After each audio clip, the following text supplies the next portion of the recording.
Les estamos presentando Aquí se habla libertad con Pedro Urruchurtu por rcr.tv, la radio que se ve.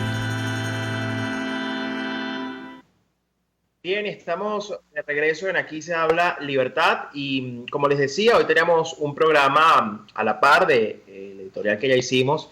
Teníamos un programa dedicado precisamente a todo lo que ha venido pasando en Venezuela en la última semana con respecto a los controles de precios, los mal llamados eufemísticamente precios acordados y también con en general lo que es el análisis sobre lo que significa para la economía que se controle de manera tan férrea como lo hemos vivido los venezolanos. Y por eso en el día de hoy hemos invitado a tres venezolanos y digo venezolanos porque aunque Miguel yo sé que es de Bolivia, pues es más venezolano que la arepa. Digo tres venezolanos porque además son grandes amigos y siempre han asumido este país como una causa de lucha.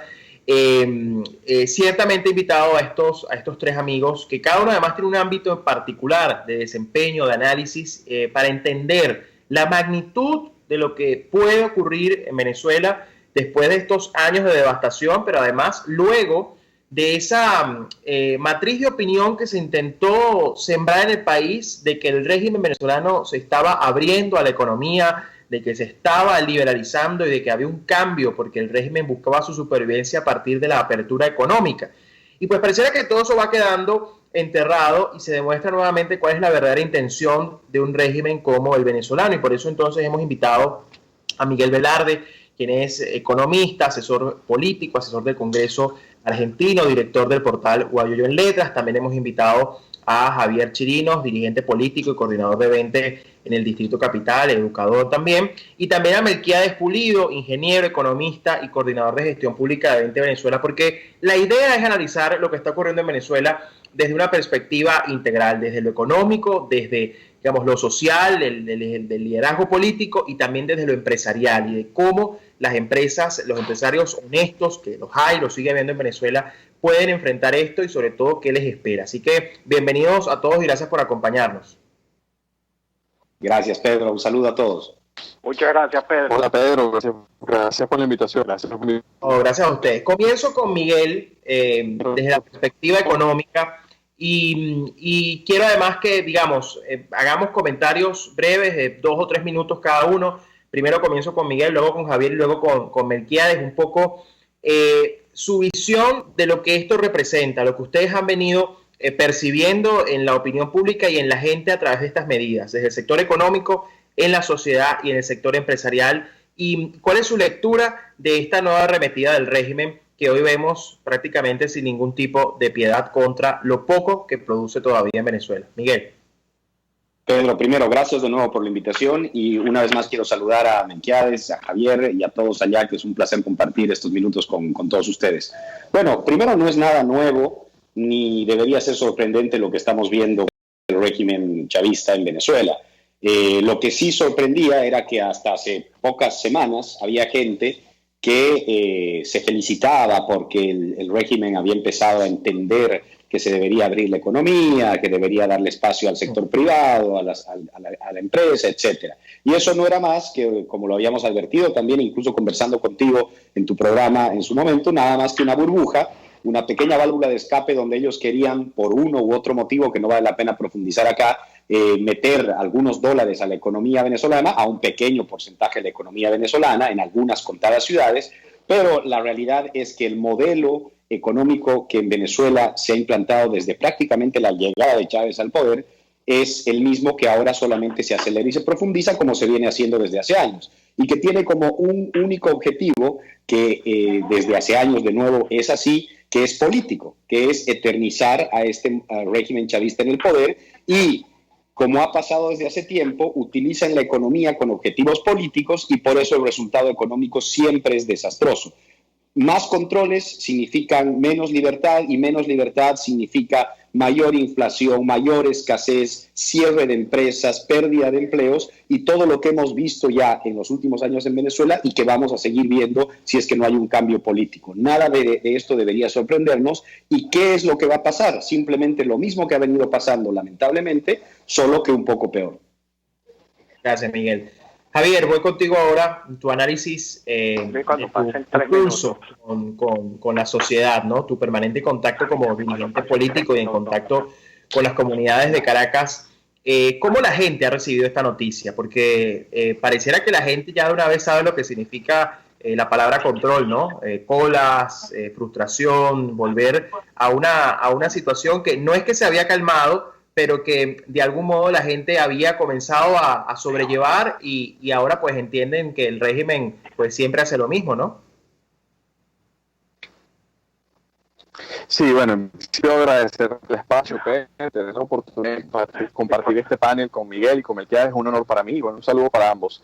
Mira, yo creo que, y voy a referir a lo que decía Miguel, al final ellos generaron una burbuja que era solo para unos cuantos, la burbuja solo era para un sector de la sociedad, y algunos analistas que no tenían contacto con el ciudadano común y corriente eran los que pensaban que en efecto eso tenía un cambio en el día a día del venezolano. Pero la verdad es que el venezolano ha vivido esta situación de crisis durante mucho tiempo y no ha cambiado esa realidad, porque la gente sigue dependiendo de la bolsa CLAP, la gente sigue dependiendo de el esquema que ellos han generado para que estemos arrodillados los ciudadanos. Por eso yo creo que esto lo que ha sucedido es profundizar la situación.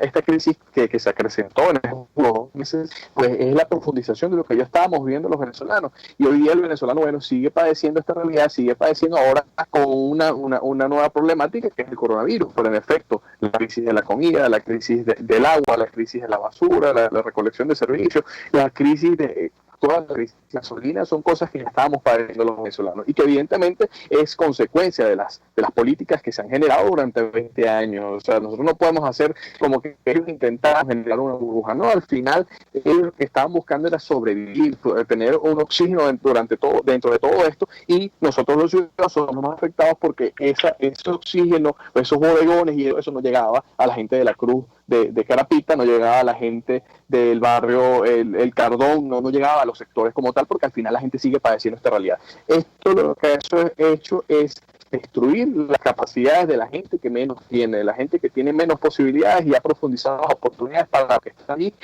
junto a ellos. Por eso al final sigue generando alternativas. Tú ves como en este momento el ciudadano venezolano está buscando cómo resolver el día a día sin tener la capacidad de trabajar, ni movilizarse, entonces han buscado alternativas para vender productos en el mercado, vender legumbres, vender frutas, buscar resolver, porque al final el ciudadano venezolano sabe que solo depende de su esfuerzo y de sus ganas de echar para adelante. Así es, así es. Voy con Melquiades ahora, porque el sector empresarial obviamente es el afectado directamente por estas medidas. Ayer veíamos, por ejemplo, a la usurpadora de Caracas hacer unas ciertas fiscalizaciones y veíamos cómo pues atacaba directamente a los dueños de establecimientos, y los dueños de establecimientos decían, bueno, pero es que no es culpa nuestra, es culpa de los precios que nos llegan. En fin, veíamos cómo estaba toda esa maquinaria del régimen sobre los vendedores, también sobre los productores. Estamos viendo su arremetida más bestial. Se habían calmado un poco, al menos visiblemente, y ya volvieron a sus andanzas. Y el sector empresarial obviamente está muy preocupado, aunque hay que decir, algunos parecieran estar complacidos con este esquema que ha propuesto el régimen, pero sabemos que no son todos. La gran mayoría de los productores está indignado y por supuesto entiende que esto es lo que va a generar más desempleo, más frustración y por supuesto muchísimos problemas adicionales a los que ya vive el venezolano. Melquiades, en tu lectura, ¿cómo estás percibiendo al sector empresarial en este momento y cómo crees tú que van a responder frente a esta arremetida? Buenos días, Pedro, Miguel, Javier. Miren, voy a tratar de ser un poquito más didáctico porque el tema es mucho más amplio que los 27 productos. Uno podría representar la economía o una economía con 4 ecuaciones sencillas que son balances entre ofertas y demandas, donde está afectado el mercado laboral y el ajuste de ese mercado es el salario o son los salarios, el mercado del dinero, donde los ajustes son las tasas de interés, el mercado de divisas, donde el ajuste es la tasa de cambio, y el mercado de bienes y servicios, donde la variable de ajuste es el índice de precio o inflación, porque inflación es porque siempre va para arriba, pero realmente es el índice de precios al consumidor o al mayor o a cualquiera de los niveles. Aquí están alteradas todas las variables con controles. Y eso no es nuevo. Nosotros tenemos 60 años de experiencia en controles. La Constitución del año 61 se estrenó suspendiendo las garantías, entre ellas las económicas. El problema que tenemos es que a través de los años, cada vez esos controles son menos eficaces, porque la gente aprende, el mercado se anticipa, inclusive, que es lo que dice Javier que está sucediendo en el mercado. En el año 83, uno podía comprar oro 10 días después del Viernes Negro, al mismo precio que el 17 de febrero. Eso ya hoy no ocurre ni en un nanosegundo. Y es lo que sucede a nivel empresarial. Y el nivel empresarial evidentemente es desde las grandes corporaciones, pero también hasta el vendedor en la calle. Ante estos anuncios inmediatamente reacciona y se anticipa de diferentes maneras. La respuesta no es otra que dos variables que nos vienen afectando en Venezuela desde hace años: el lado de la oferta y el lado de la demanda. El lado de la oferta, hay menos producción, se anticipa, y el lado de la demanda es peor. Ahora, el tema de la inflación y los controles no es nuevo. O sea, lo triste para Venezuela es que tenemos por lo menos dos grandes experiencias en la historia contemporánea. Era la República de Weimar y las experiencias del Cono Sur en los años 80. Hoy sabemos cuáles son las causas, los terribles efectos en la población y en la pobreza, y también los remedios. Entonces, esto es como el polio. O sea, decir que alguien sufre hoy de polio es inaceptable. Paro acá. Gracias. Sí, gracias, Melquiades. Además que hay que decir, ¿no? Y eso siempre me recuerdo de David Morán, buen amigo también, que siempre afirma que además en Venezuela nos tocó afrontar la primera hiperinflación digital del mundo, que eso además es un caso particular, ¿no? Porque uno siempre se imagina, cuando uno habla de inflación o de hiperinflación, la carretilla con billetes, y ese no era el caso en Venezuela. Entonces eso también es una variable interesante en la cual además, por desgracia nuestra, también fuimos pioneros. Miren, tenemos que ir a una pausa, pero al regreso quiero que profundicemos sobre este tema de los controles y sobre todo la conciencia que pueda haber sobre esto, ¿no? Es decir, el caso venezolano, pareciera que la sociedad venezolana ha sido eso que llaman resiliente en soportar tantos y tantos embates, pero también en un contexto además de crisis mundial, lo cual esto pues pareciera que va a complicar mucho más el panorama para Venezuela. Y quiero que hablemos de eso al regreso de la pausa. Ya regresamos con más. Usted escucha, aquí se habla libertad, con Pedro Urruchurtu. Síganos en Twitter en @RCR750, la radio que se ve.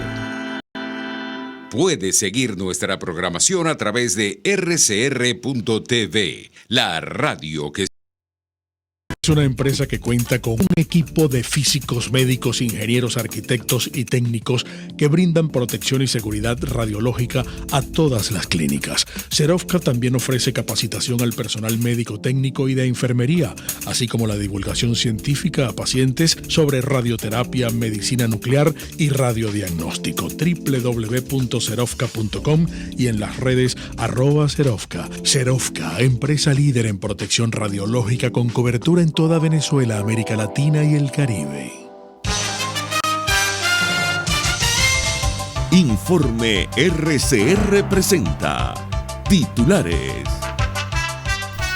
Hoy se cumple un año del cierre de RCR en señal abierta 750 AM por orden de Econotel. Mariela Magallanes, diputada a la Asamblea Nacional en el exilio, aseguró que el cierre de Radio Caracas Radio fue una medida arbitraria del régimen de Nicolás Maduro para seguir censurando a los medios de comunicación que son críticos a su gestión. Un acto de rebelión, un acto de libertad de la emisora de informarle al país y al mundo lo que estaba sucediendo y mostrar la necesidad de apoyar a los militares, inclusive, que estaban poniéndose al lado de la Constitución para lograr que en Venezuela la libertad de expresión inclusive pudiera ser ese acto democrático que en Venezuela cada vez está más deteriorado, cada vez más inexistente, y que ha costado no solamente el cierre de emisoras de radio, de medios de comunicación, de periódicos, sino también la persecución a periodistas que han querido combatir la censura impuesta por el régimen, pero que a pesar de todo eso, el mundo sabe hoy mejor que nunca y con mucha mayor claridad lo que pasa en Venezuela. Y eso es gracias a esos medios de comunicación que están del lado de la libertad. Los centros comerciales esperan retomar sus actividades con precauciones a partir del próximo 14 de mayo. En internacionales, en China, un laboratorio produce ya una posible vacuna contra el COVID-19. El jefe de inteligencia de Taiwán aseguró hoy que el líder norcoreano Kim Jong-un está enfermo. Y en los deportes, la Liga Francesa de Fútbol proclama campeón al PSG y da por terminada la temporada. Les habló Argenis Barreto. Continúen con nuestra programación.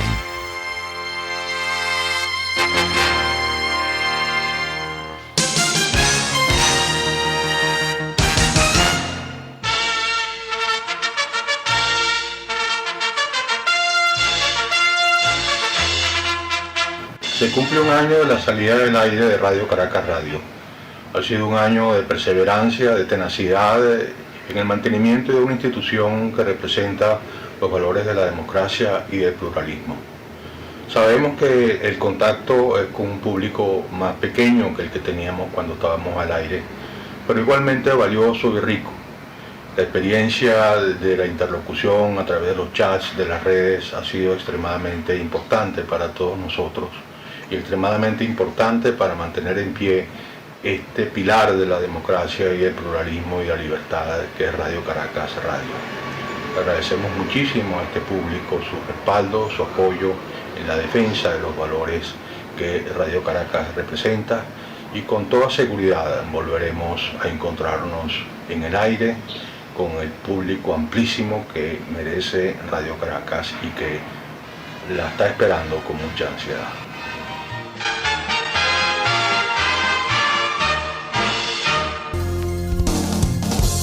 RCR 750 AM, porque lo bueno une.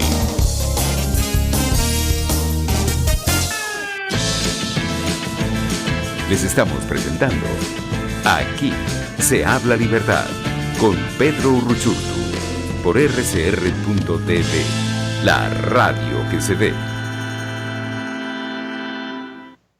Bien, estamos de regreso en Aquí se habla libertad, y hoy estamos hablando del control del mercado, o de los controles de la economía y cómo son un método de destrucción. Y estamos en un foro con Miguel Velarde, Javier Chirinos y Melquiades Pulido, conversando sobre varios de estos temas, ¿no? Y pues hacíamos en la parte anterior un análisis sobre cómo diversos sectores de la vida venezolana comienzan a ver lo que ha venido ocurriendo con estas nuevas medidas del régimen, que aunque no son nuevas y no sorprenden, pues desde luego desmontan muchos mitos y muchas percepciones de lo que parecía que ese régimen estaba haciendo para abrirse a la economía o liberalizarse y todo esto. Ahora quiero comenzar esta parte con Javier, porque Javier además tocaba un punto clave en todo esto. Javier afirmaba que la gente, digamos, no ha dejado de padecer las consecuencias de los controles, mientras nos han hecho creer que porque existan unos cuantos bodegones o porque existe una realidad tipo burbuja, realmente la gente de a pie no ha dejado de sufrir las consecuencias de este modelo y no ha dejado de pasar esa enorme necesidad que les obliga a sobrevivir.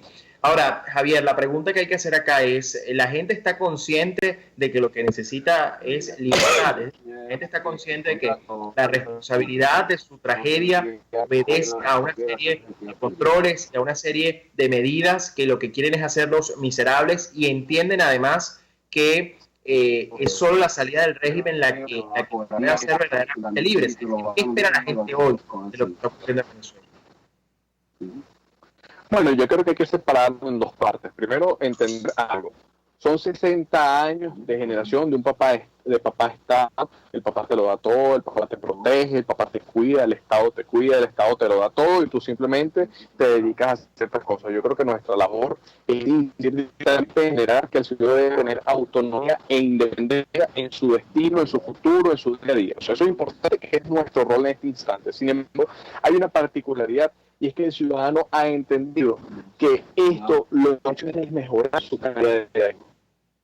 Su vida ha mejorado. En 20 años el control del Estado ha ido creciendo, se ha ido incrementando. Incluso el control del Estado ya no es solamente en las empresas básicas o los hoteles, son cosas que no le competen, sino que se metió en la casa de la gente. Te conta cómo te viste, qué te pones, qué no te pones, te vistes como una que no tienes ropa vieja. O sea, todo ese tipo de cosas las configuró el régimen y son parte del control que están ejerciendo sobre el ciudadano. Eso lo ha entendido. Pero también lo ha entendido por muchos cosas, y hay que analizar también el comportamiento de lo que ha ocurrido con los CLAP, los consejos comunales y las RAS, que se han convertido en mecanismos de control ciudadano, que han buscado la forma de controlar a la gente en la comunidad, y eso la gente la gente ve como a los miembros de los CLAP y de estos organismos del régimen como unos brazos controladores por parte de allí junto a tu casa. De hecho, se ha visto en gran parte de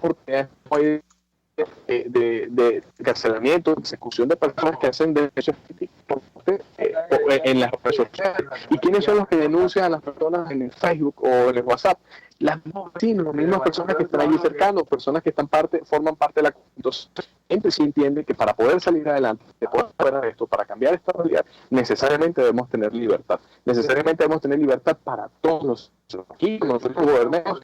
Estoy seguro que vamos a libertad para unos y libertad para otros. Nosotros vamos a generar para todos los ciudadanos, para cada venezolano, y así es que tenemos que enfocar que el concepto de libertad la gente lo pueda trabajar desde cómo desenvuelve su vida, pero también cómo vive su día a día. Así es. Ahora, Melquíades, voy contigo porque yo en la parte anterior, cuando comenzamos a hablar, yo mencionaba, digamos, lo introducía, pero quiero ahora saber tu análisis del sector empresarial. Sobre todo, hay un sector empresarial que en lo particular no sorprende porque pareciera que por décadas ha vivido acostumbrado a el rol del Estado y a los privilegios del Estado y pues algunos beneficios por ser parte de una dinámica en la cual obviamente nunca han querido competencia, nunca han querido plena libertad económica, sino que han querido protección para sus propios intereses. Y no deja de sorprender escuchar a ciertos voceros vinculados a sectores empresariales importantes, decir, por ejemplo, que están a gusto con que se hayan acordado algunos precios porque finalmente tienen voz en esa mesa, es decir, alabando la idea, es decir, en lugar de desmontar la idea de los controles, alabando la idea de que, bueno, no está mal los controles, pero que nos escuchen para acordarlos en conjunto, que pareciera insólito, pero ocurre así, es increíble. O incluso sectores que todavía dicen que las sanciones que ha impuesto la comunidad internacional al régimen venezolano son una consecuencia más digamos, son una causa más para el drama que viven los venezolanos y que por lo tanto una manera de armonizar esto sería un desmontaje progresivo de sanciones, etcétera, etcétera. Y esto contrasta con comunicados y algunas declaraciones que hemos visto de otros sectores mayoritarios del empresariado, mucho más conscientes y mucho más claros sobre realmente lo que hay que hacer y sobre lo que hay que oponerse. ¿Cuál es tu lectura sobre esto, Melquíades? Mira, quien vive a la sombra de un Estado no es un empresario, es un cazador de renta. Y es cazador de renta porque existe una renta que chupar. Pero el grueso del empresariado venezolano lo que ha aprendido es a sobrevivir.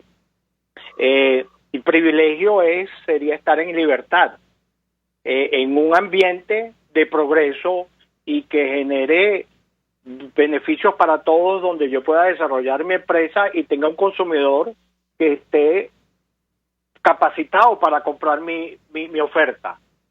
Entonces, oye, el caso venezolano es, en mi opinión, muy complejo, porque a diferencia de otras experiencias en el mundo, donde normalmente se afectaba el lado de la demanda, sabemos por variables fiscales y monetarias, en el caso venezolano también está afectado el lado de la oferta. Cuando decimos que el PIB venezolano ha caído un 70% en un lustro, Eso, el venezolano común dice, eso nada tiene que ver conmigo, pero es todo lo contrario, tiene todo que ver contigo, tiene una oferta de producto donde nosotros los productores, a todos niveles, desde un pescador en Margarita hasta la gran empresa que manufactura cualquier producto en serie, se ve afectado.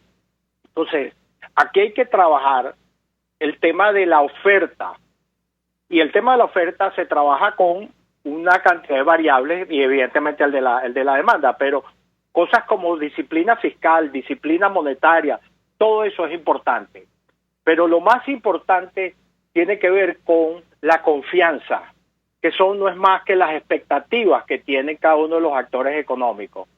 Y esa es la variable que le toca y le corresponde al político, porque la economía es igual que el mercadeo, una ciencia de comportamiento humano, y donde las percepciones son tan importantes como las realidades. Entonces, para romper este ciclo o este círculo vicioso y convertirlo en virtuoso, tiene que haber un ambiente de libertad y de seguridad donde yo voy a invertir mis recursos y el trabajador va a invertir su trabajo sabiendo que va a tener respeto por su propiedad. Eso es todo. Así es, gracias por ese análisis tan claro, Melquiades. Miguel, voy ahora contigo, un poco a partir de lo que nos contaba Javier, de la ausencia de libertad y cómo la libertad se traduce en cosas tan sencillas como decidir desde qué hacer hoy, qué comer, qué decir, cómo hablar, cómo vestirse, hasta ir al supermercado y conseguir lo que sea. Y desde esta visión también de Melquiades de digamos, lo que han sido los males a los que ha estado sometido Venezuela en términos del estatismo. Esto contrasta, desde luego, con lo que se debería hacer, ¿no? Y en tu lectura, a la par de que sabemos que esto solo se soluciona con la salida del régimen, hay un debate alrededor de si las medidas que hay que tomar en Venezuela deben ser graduales o deben ser directas, lo que llaman en shock.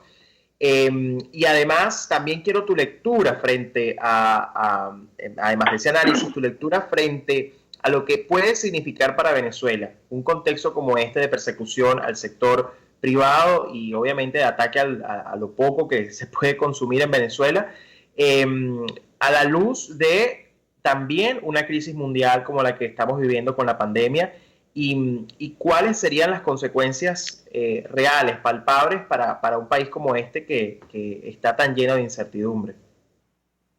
Sí, y a tu pregunta yo complementaría con la crisis de la caída brutal en el precio del petróleo, ¿no? Un país como Venezuela que depende casi en su integridad de la exportación de este producto. Entonces tenemos varias variables que se suman. Primero, el desastroso estado de la economía venezolana desde hace años. No olvidemos los niveles de escasez de un país en guerra, no olvidemos un nivel de hiperinflación histórico no solamente en la región sino en el mundo, el más alto del mundo, y a todo eso la destrucción del sector productivo, empresarial, etcétera. A eso se suma esta grave crisis de salud que obviamente va a tener un impacto inmenso en la economía de todos los países del mundo, incluidos países como Alemania y Estados Unidos que gozaban de una salud económica y financiera más o menos buena. Igual va a tener un impacto grande que tiene preocupados a los liderazgos del mundo, y no podemos ni imaginar el impacto que ya está teniendo una economía de nuevo ya destrozada como la venezolana. Una tercera variable es de nuevo la caída en el precio del petróleo, que para un país como Venezuela, que depende casi en su totalidad de ese producto, de ese bien, va a tener un impacto todavía mayor.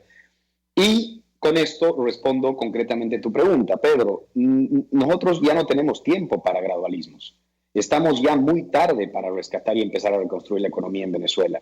Y además deberíamos ver ejemplos también como lo que ha pasado en la Argentina de Macri, en el gobierno de 4 años del expresidente Macri, donde en una situación mucho mejor a la que se va a encontrar la economía de Venezuela, justamente por apostar a un gradualismo, no ha sido suficiente, ha sido muy lento y ha terminado perdiéndose una oportunidad increíble para el país de lograr un verdadero cambio, no solo en lo económico, hasta en lo cultural.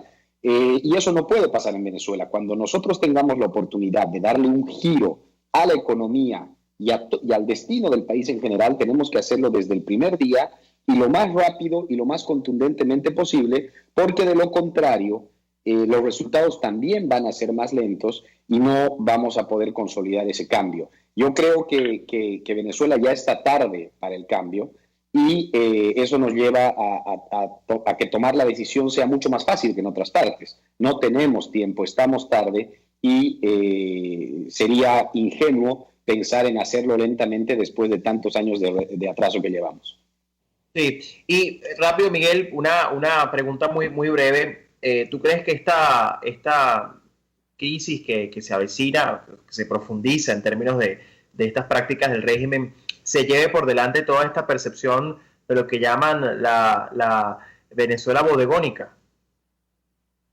Sí, debería. O sea, la burbujita esa que duró unas cuantas semanas a finales del año pasado y principios de parece haber reventado. Pero al mismo tiempo, Pedro, a mí me preocupa que muchas veces que el régimen hace algunas cosas y evidentemente siempre que las hace mal, cuando eso debería ser bastante evidente para la sociedad, el fracaso de esa nueva acción del régimen. Hay un sector incluso de la oposición, tú preguntabas muy bien a Melquiades, por ejemplo, de un sector empresarial que pareciera salir al rescate de las barbaridades que hace el régimen. Y lo mismo pasa en el sector político. Yo creo que por eso digo esto, porque no está de más que a pesar de que la realidad, dicen que la única verdad, la mejor verdad es la realidad, y a pesar de que la realidad se encarga una y otra vez de demostrar los fracasos del modelo del régimen chavista, no está de más insistir en ellos, porque sorprendentemente nunca falta un sector que supuestamente es crítico de estas acciones, que sale a rescatar alguna parte de ellas, por ejemplo, como lo que tú hablabas del sector, de ese sector empresarial que está rescatando tener voz, entre comillas, en mayor control y mayor atropello del régimen chavista en este momento, o el sector político que sale a rescatar las cosas buenas que un socialismo bien gerenciado debería tener. Cosas de ese tipo que nosotros tenemos claro que no son verdad, pero no está de más insistirlo y repetirlo porque a veces sí logran su objetivo, que es por lo menos confundir a los venezolanos. Así es. Totalmente de acuerdo contigo, Miguel. Fíjense, ya nos quedan pocos minutos y quiero que cerremos también porque la gente nos escucha no solo para el diagnóstico y este análisis tan valioso que hemos hecho, muy importante y que creo que nos sitúa, ¿no?, en la importancia de este tema y de sus consecuencias, pero también la gente nos escucha para tener algún tipo de insumo sobre qué esperar de esto y cómo sobrellevarlo, ¿no? Y yo quisiera que cada uno de ustedes en su análisis y en su visión también, en medio de tanta incertidumbre, dijeran un mensaje final a quienes nos escuchan, ¿no? Que genera mucha angustia en la gente, dentro de su resiliencia, dentro de su resistencia, dentro de lo que saben, de lo que es la escasez, dentro de todo, al mismo tiempo sigue habiendo mucha angustia. Entonces yo quisiera que al final ustedes pudieran dirigir un mensaje sobre qué hace la gente, qué tiene que hacer la gente en este momento para enfrentar esto, qué tiene que hacer la clase política, qué tiene que hacer, qué tienen que hacer nuestros aliados, en fin, qué hacer en este momento. Así que comienzo con Javier, luego Melquiades y cerramos con Miguel. Gracias, Pedro. Bueno, en principio yo creo que fundamentalmente el ciudadano que no olvide que la libertad, además de un concepto ciudadano, el ser humano tiene como la libertad como un instinto, y a eso no lo podemos renegar ni lo podemos olvidar.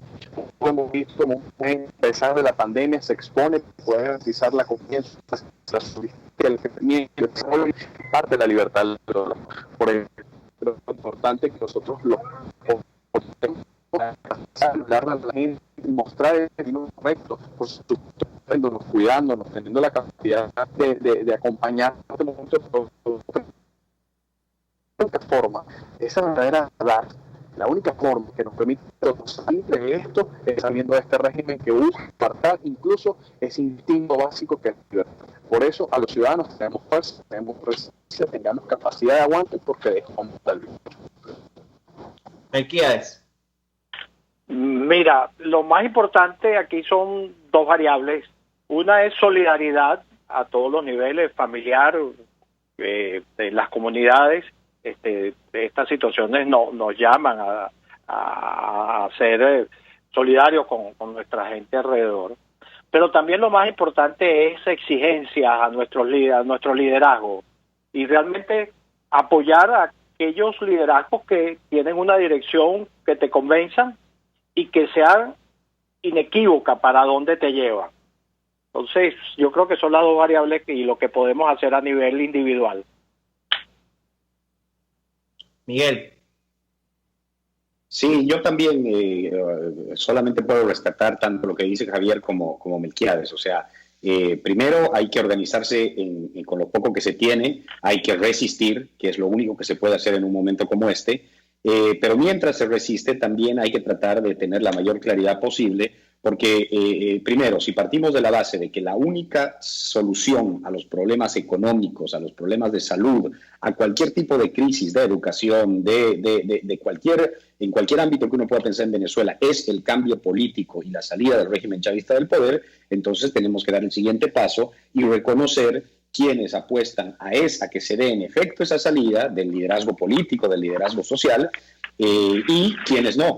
Y si ese es nuestro segundo paso, tenemos que dar el tercer paso de apoyar ese liderazgo, de trabajar en lo posible con ese liderazgo, mientras también creo que era el mismo Melquiades que mencionaba, o Javier, no me acuerdo, también somos lo más solidarios posibles, porque también existe una realidad, y es que hay millones de venezolanos, tanto en Venezuela como fuera de Venezuela, que están en una situación de gran vulnerabilidad y hay que tratar de extenderles una mano. Así es. Bueno, la verdad es que quiero agradecerle a los tres por su participación en esta discusión, que creo que no solamente fue muy clarificadora en cuanto a lo que está ocurriendo, lo que ha venido ocurriendo y lo que va a pasar en Venezuela, sino también por su visión y sobre todo para el entendimiento de que no es desde el Estado que vamos a resolver los problemas de los venezolanos, no es desde el control que los venezolanos van a ser libres, y no es desde precisamente los eufemismos y creer que la protección de determinados sectores es lo que va a permitir que Venezuela sea un país próspero y realmente productivo. Solo la libertad, solo la competencia, solo los incentivos, el respeto a la propiedad privada, el Estado de Derecho, el respeto a las leyes es lo que podrá hacer de Venezuela un país realmente provechoso y rico, y sobre todo consciente de que la libertad es tarea de todos los días. Así que de verdad les agradezco muchísimo su participación. Son amigos de la casa y además en este día tan importante en el que RCR cumple un año fuera del aire, pero que aquí está. Este es un ejemplo de lo que seguimos haciendo y de nuestro compromiso con la verdad y con los temas que son importantes y también son urgentes. Y esa es la lección que nos va dejando pues esta discusión y lo que viene viviendo Venezuela en las últimas semanas en particular y por supuesto desde hace mucho en general. Gracias de nuevo a todos. A ustedes, gracias Pedro, un abrazo a todos. Muchas gracias. RCR presentó Aquí se habla libertad con Pedro Urruchurtu.